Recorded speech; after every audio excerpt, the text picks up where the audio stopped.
Before, we thought this tablet will never be refreshed by Apple and see the light of day. But last year, we're surprised that they've resurrected the small and compact tablet with upgraded specs under the hood. But is it worth buying this 2020? And should you choose this over the more expensive iPad Pro? But before we answer that, we're going to unbox this thing and see what's inside. Also, don't forget to subscribe to the channel so you don't want to miss the full review. Without further ado, my name is James from Tech M.N.O. Let's go unbox the 5th generation iPad mini.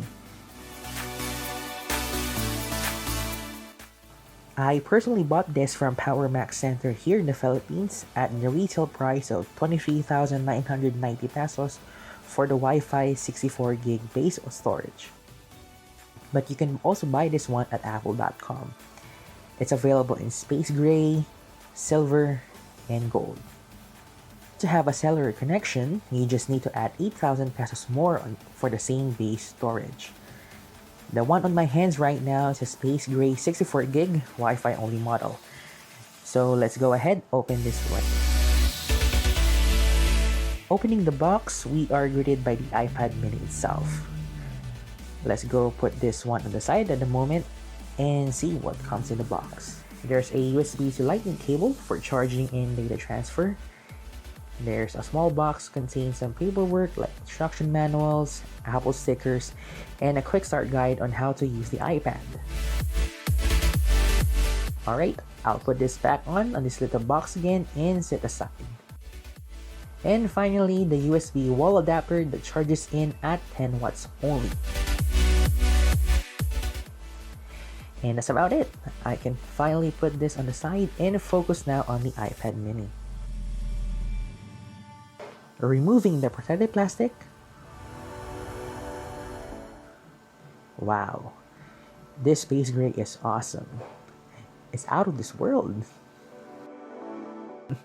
Anyway, looking at the size of the tablet, it's really beautiful. Okay, I will turn this iPad on, and while I will set this one up, let's go ahead and check the specs.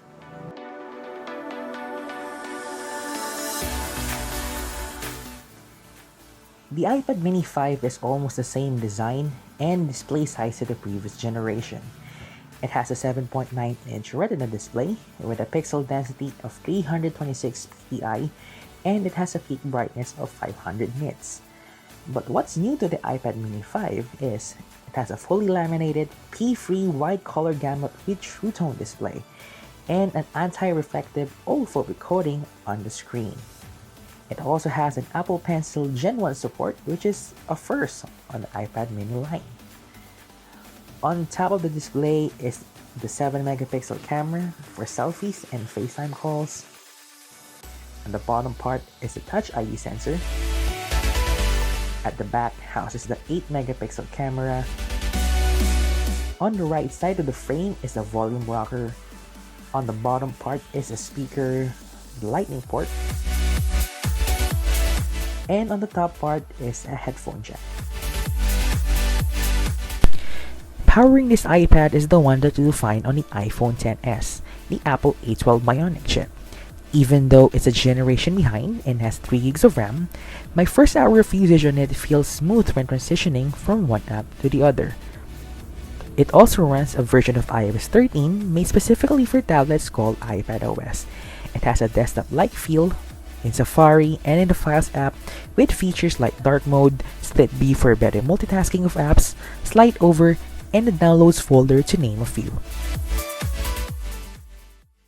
So that's the unboxing of the iPad mini 5. It really looks nice with its new upgrades like the screen and processor for basic to intense usage like video editing and gaming, but it has a similar design to its previous iteration. Do you think it's justifiable to buy one? Leave your thoughts below and subscribe to Tech M.N.O for more videos. Again, my name is James. Thank you so much for watching, and I'll catch you on the next one.